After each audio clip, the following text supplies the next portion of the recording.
Rebecca, it's incredible. And wait till you learn about Leadership Match program. You could like get 40% matching bonus. Can you imagine that? And they just opened up Mexico, they just opened up Malaysia, Singapore. They're gonna open up Philippines and Japan next. It's incredible. And the Unilevel that's starting it is gonna be so amazing. You could get 5% and 3%, and you could get like 54% if you become national director. And revenues, it's unbelievable. Rebecca, you're gonna love it. You gotta do this with me, okay? You gotta do this with me, girl. We're gonna have a great, great success with this business. You're gonna love it. So now I don't know if you're laughing because you did that yesterday, or I don't know if you're laughing because when somebody else is doing it, it sounds funny. What did I do? What I did was I didn't just invite. I was inviting and I was presenting and I'm telling her to do it with me when she doesn't even know anything about it. I am trying to close and help her make the decision when she hasn't even experienced anything yet. So doing all three at one time is actually not productive. You know, it's like asking someone to do something they don't know anything about. It's and it's too much info. Like it's too much info. It doesn't make sense to them. You know, the reason it made sense for you is because someone invited you and you saw the whole picture. You know, but if you don't see the whole picture, and sometimes we only talk about your favorite part about what you saw, but they don't see the whole picture, they're not gonna feel the same way as how you felt when you saw the whole picture and you saw your favorite thing about it. Does that make sense to you? I know, most of your ladies. So I'm gonna pick a person I could relate with. Okay. I'm sorry. Nice to meet you. I'm Danny. Nice to meet you. Wayo? Royal. What a name! Oh, I just met royalty here. Okay, Mr. Royal. Okay. Let's just say Royal and I are like longtime friends. And let's just say, I don't know if he is or not, but for now, let's just say Royal is single, okay? And I call my friend Royal, that I've known a long time, I say, Royal, I have to introduce you to this girl. I think you're gonna love her. I think she's the perfect one. I gotta set up a date where you could meet her. Let's just say he's single and he's looking for a girlfriend, right? And what is the first thing do you think Royal's gonna ask me if I said, I gotta introduce you to this girl? What's the first thing you think he's gonna ask? Of course, what's her personality like? No. Then you say no. Then you say, what does she look like? I mean, most likely that's one of the first questions that's gonna pop up. Would you agree, right? What if Royal's question was, what does she look like? And what if my answer was, Royal, you would not believe it. She has a huge mole on her face. A big one. You're gonna love it. What do you think Royal is gonna say? I'm busy right now. I met a girlfriend yesterday. I'm not interested, But the reason I mentioned the mole is because maybe that was my favorite part. Maybe the girl looked like Cindy Crawford 20 years younger. Right? So I'm thinking, wow, the most attractive point about her is her mole on her face. So I'm telling him, because I see the whole picture, and I share my favorite thing about her, but for him, without seeing the whole picture, he's seeing the character from Austin Powers, and then getting scared. So that's what happens a lot of times when we're inviting. Whatever your favorite part is, sometimes without seeing the whole picture could be the reason why they get scared or they're not interested even looking at the whole picture. Does that make sense to you? So what I recommend is when you're inviting, you keep it extremely simple. You keep it extremely simple and only use the few keywords, and if they ask questions, answer it very simple. Give them a simple answer, but go back to inviting them to come take a look at the whole picture. Does that make sense to you? Does this stuff make sense, or you guys doing okay? Yes. All right, so let me give you some keywords. What are some keywords that you should say? And that is very effective without distracting them from seeing the whole picture. Keywords, number one Korean skincare. Number one Korean skincare is a good thing to mention because it is gonna be a high interest for most people. Not everybody, but most people. So number one Korean skincare. Second keyword that you wanna use is the expansion. Hey, this number one Korean skincare is expanding into our area. If we're in Hong Kong. If we're in Malaysia, it'll be Malaysia, or wherever we may be. So here, and the third key thing that you want to explain, if you're inviting them to K-Pop-Up, which is the first exposure for many of your friends, right? If you're inviting them to K-Pop-Up, which is our demonstration party, I would definitely mention the keyword, hey, we are getting few people together, free facial. Free facial is a keyword. You could come experience the product for free facial.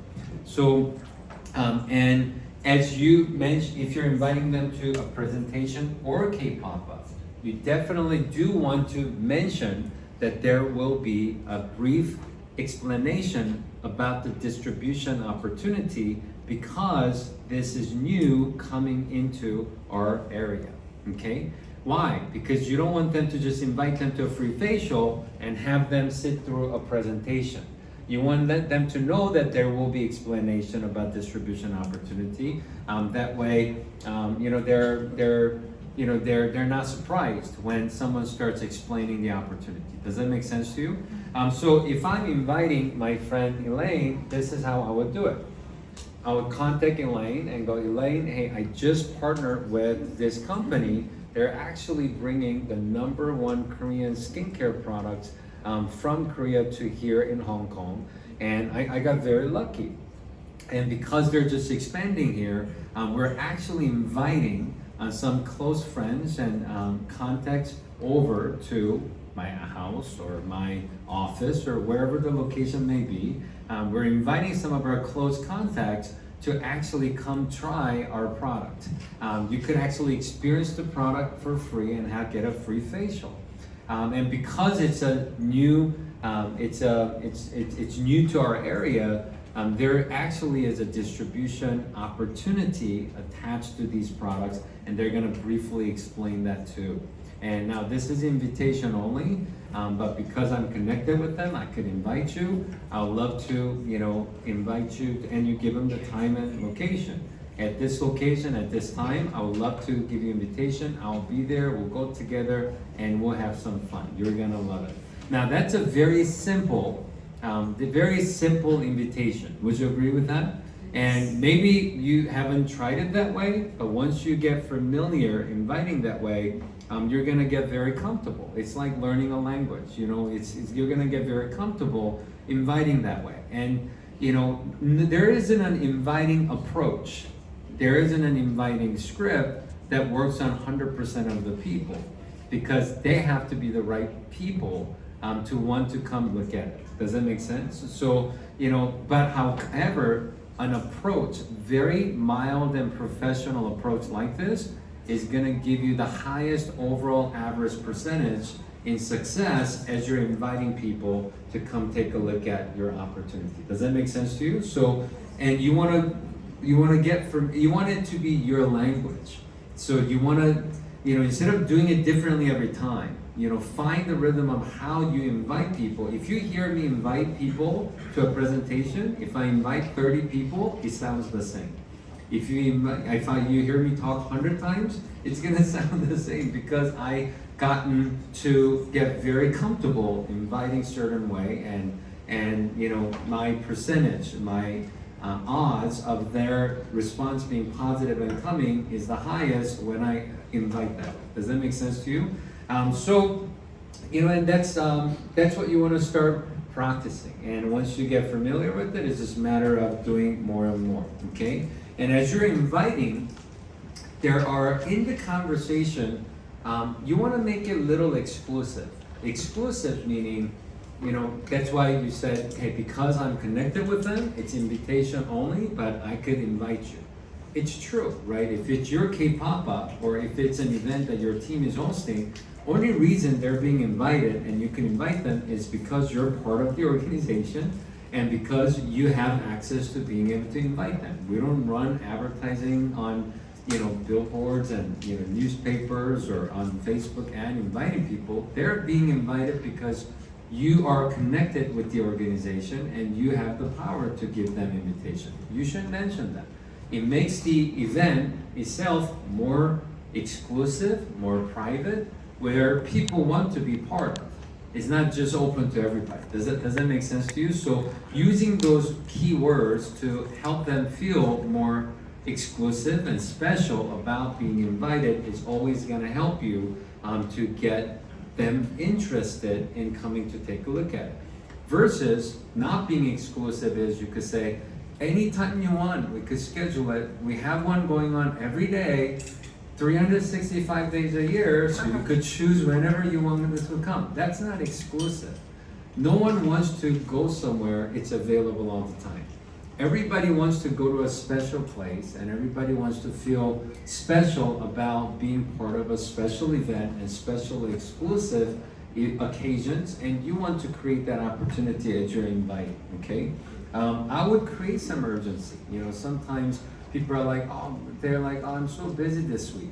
Instead of saying, if you're busy this week, okay, whenever you have time, next week, next month. Well, how many of you guys know that if it's not exclusive, if it's not important, if it's not urgent, how many of you know that people don't have time to go to it? Doesn't matter if they thought they had time.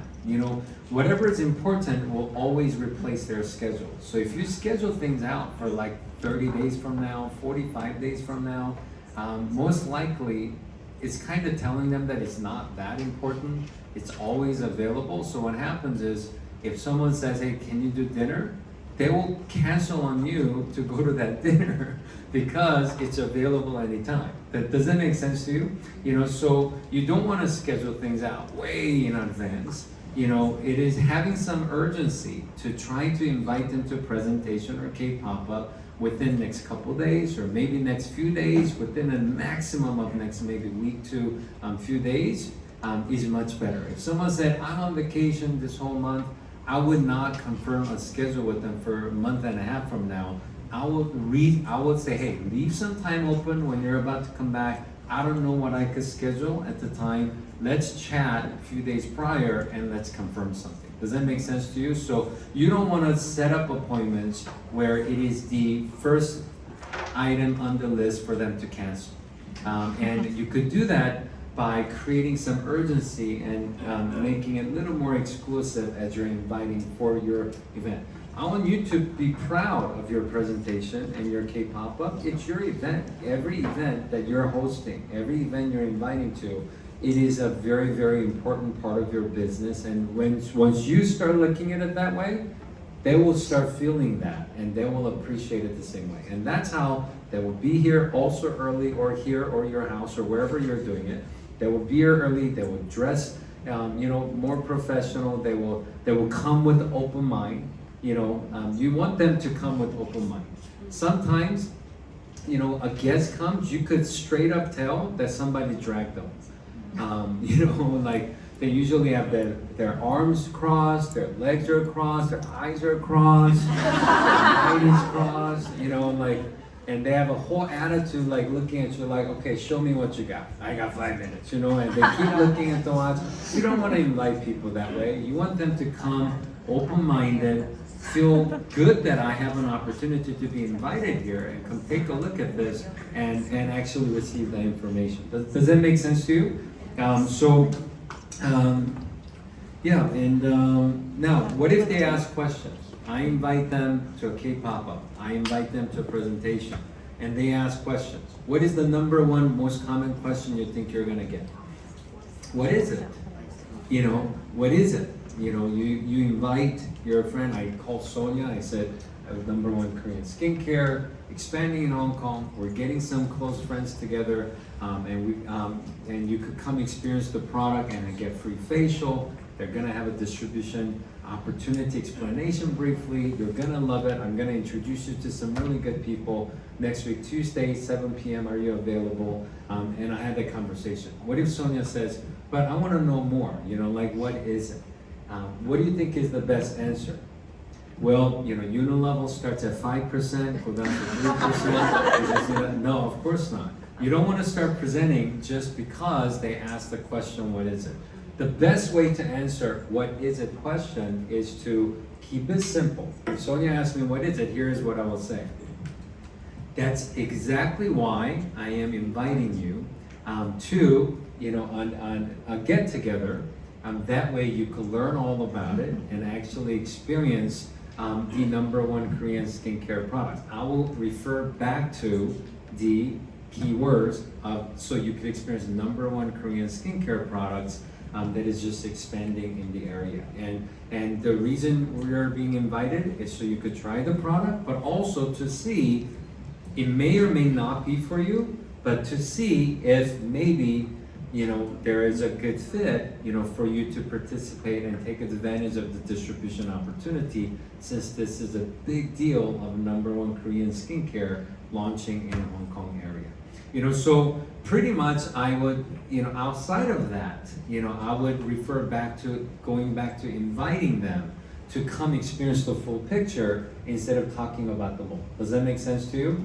And better you get good at and having the conversation to stay focused on inviting and not go into closing or presenting when you're inviting, better you're gonna be in inviting. So just remember, it's pretty simple. The ideas that I'm sharing with you, how many of you agree it's pretty simple, right? I'm not talking anything about anything crazy, and it's something that all of you guys could do. Last couple things about inviting, and we're going to move on to the next topic, is, in inviting, I want to encourage every single one of you to really, do it with a little more excitement than you usually express in talking. Because energy transfers, and no one wants to go to a thing that you're not excited about. If your regular tone of voice is here when you call them, to invite, I would be a little excited, because aren't you excited? Aren't you excited that you're inviting them to come take a look at Rimmon? No? How many of you are absolutely depressed about the idea of Rimmon, but you're just trying to think about inviting because you feel obligated? Nobody, right? If I'm inviting them, then I'm excited. Well, then if you are, you should sound like it. And because your energy level is gonna also influence their excitement level about possibly coming to learn about the opportunity. Does that make sense to you? And always, when you're inviting, I highly recommend that you tell them the truth. The reason I feel good about inviting people, because everything I'm saying to them is I'm telling them the truth. It's number one Korean skincare coming to Hong Kong. There's an opportunity there because it's expanding, and they could come try the products for free.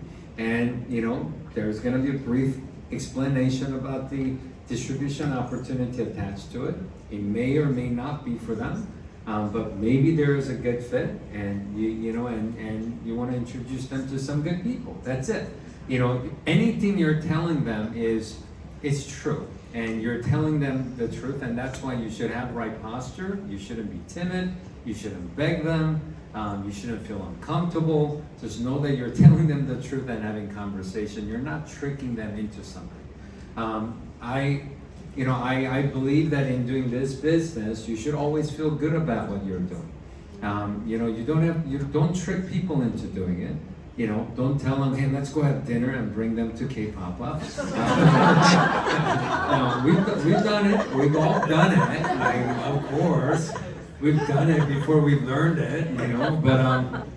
But it's better, and the speed of duplication can happen more and more if you just are upfront and tell them the truth and duplicate that way. Does that make sense to you? Now, one last thing about actually inviting, and I'm going to go to the next one. Who should I invite and who should I have on the list? Here's the way I look at it. Everybody I know, right? Every person I know, it's going to be one of these scenarios, okay? Let's just write out, okay? Write out. One scenario is I tell them about it, and they do it, and they become successful, okay? Second scenario is I tell them about it, and they do it, but they quit right after, and they don't succeed, okay? Would you agree? That's another scenario. If I invite them, I tell them about it, and they don't show up or they don't do it. That's another scenario. Would you agree with that? The fourth scenario is I don't tell them about it. Okay? Everybody I know, everybody I have a relationship with, they are going to fall into one of these four categories. There's no other categories. There's just one of these four. I tell them, I invite them to a presentation or a K-pop. I tell them about it. They do it. And let's just say they become successful in Riemann. Let's just say they have great success here. Are they going to be happy with me? Or are they going to be mad at me? Happy. They're going to be happy. Right? So that's a good, I'm okay with that. I am totally okay with that scenario. Now, if I tell them about it, they do it, and let's face it, most people, they don't finish what they start. How many of you agree with that? Yes. People start golf lesson and they don't finish. They start learning a language, they don't finish. They start learning an instrument, they don't finish. They start a side business and they don't finish. That's just the truth. And let's face it, in Riemann, is it actually possible for someone to fail? It's like someone saying, is it possible to fail in working out? No, it's not possible, because you could just go starting tomorrow. You cannot fail in working out. You cannot fail in losing weight. You cannot fail in doing Riemann. Now, you could stop Riemann. You could stop working out. You could stop eating healthier, but you cannot fail that. It's not one of those categories where you could fail. In Riemann, yes, they could stop. Many people will stop. So they don't succeed. Yes, it's very possible. If someone, I tell them, and they do it, and for whatever reason, they stop. So they don't succeed. Is that possible? Yes. But if my friend do it, and if they don't succeed, is that okay? It's totally okay. I have so many friends that don't do Riemann with me. Totally okay. But I'm planning to do it for a very, very long time. So it doesn't really matter. Them doing it or not doing it doesn't really have anything to do with my success. You know why? I only need 4 directors to become national director, and there are billions of people around the world. I don't need them. I just need 4 people. I want to be a team. I just need 3 senior managers. It doesn't have to be Bob. It doesn't have to be Jessica. I just need 3.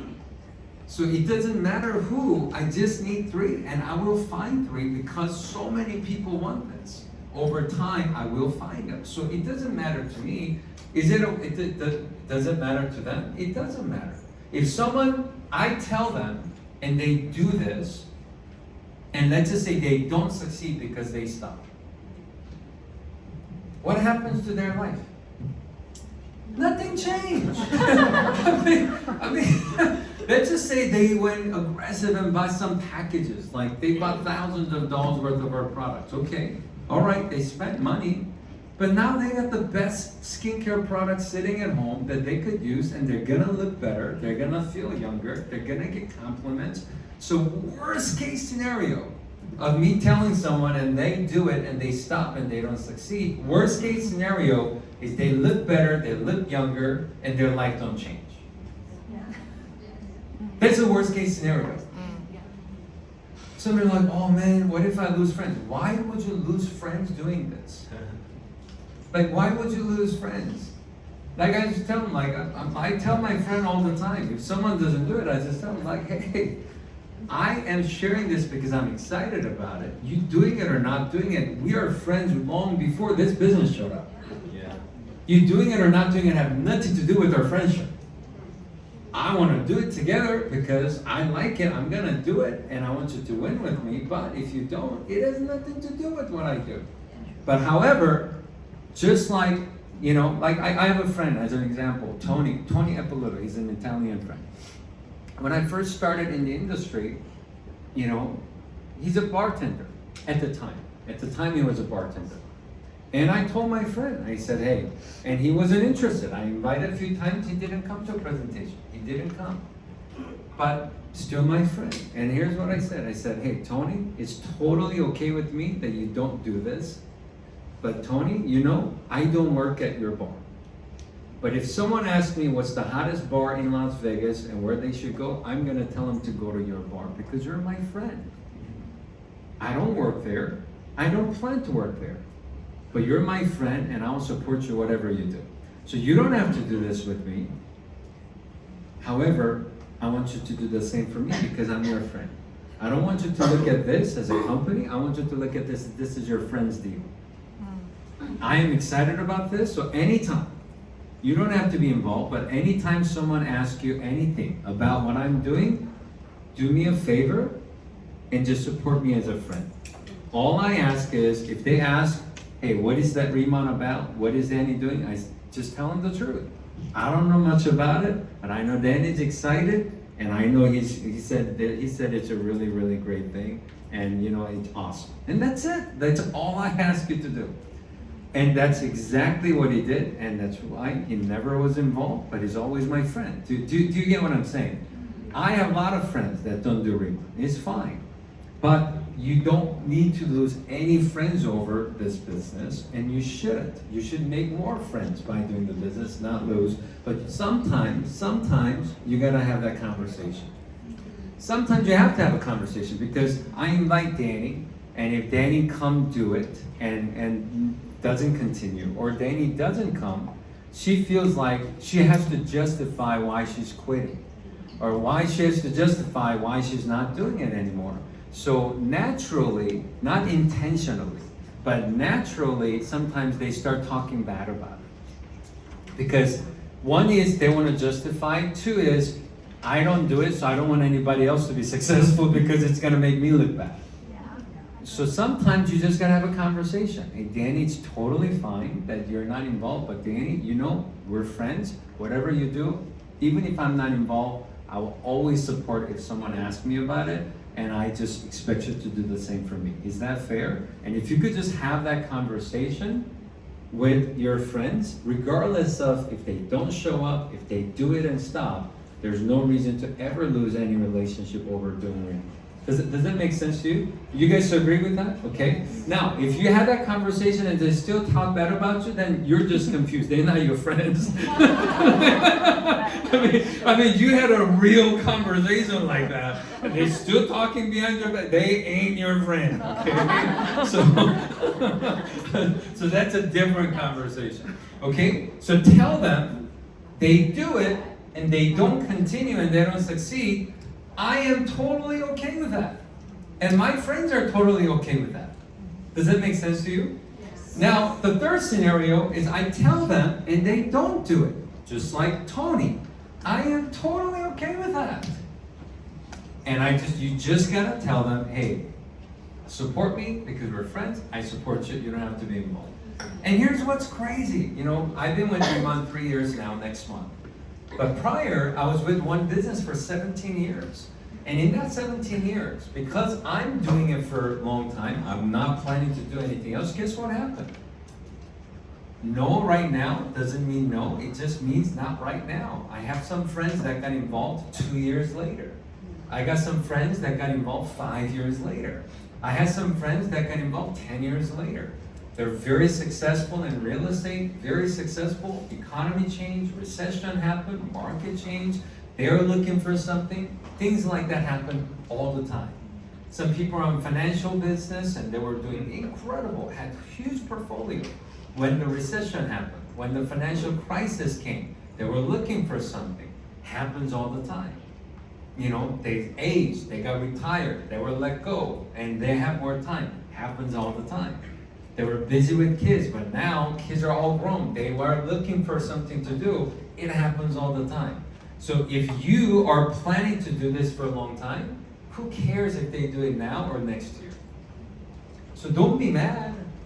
You invite them, they keep not showing up. You tell them and they said, I just don't want to do it. Sometimes you run into people like that.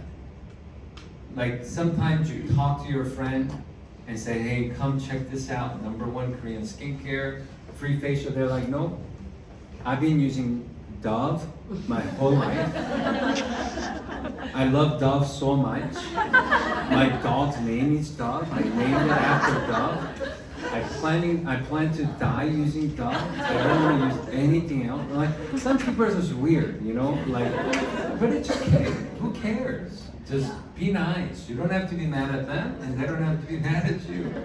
Okay? So, if you're planning to do long term, don't be bothered by it if they don't come now. Does that make sense to you? Make them feel comfortable even if they don't come now. Maybe they come 6 months later. Maybe they come 1 year later. Tim and Chris, when I started Riemann, my first week of starting Riemann, I called Tim and Chris. Next month, I went to Tim's house. We talked about it. We talked about it until 4 a.m. in the morning in his house. And he didn't do it. I got one option. I got two options. One, get mad. Or #2, talk to him later. A couple months later, I had an event in California. I invited him. He came and looked at it. And he didn't do it. I got two options. I could get mad. Or #2, just talk to him later. A few more months later, we were having, I was in Irvine, we had lunch. Me, Tim, Chris, we had lunch. A nice lunch. And he still didn't do it. And next, we had a convention in Las Vegas. I paid for his airline ticket. I paid for Chris's airline ticket. I got him a nice hotel room, a suite. I paid for a nice lunch. I took him. I ordered a limousine for them from the airport to the hotel. And he didn't do it!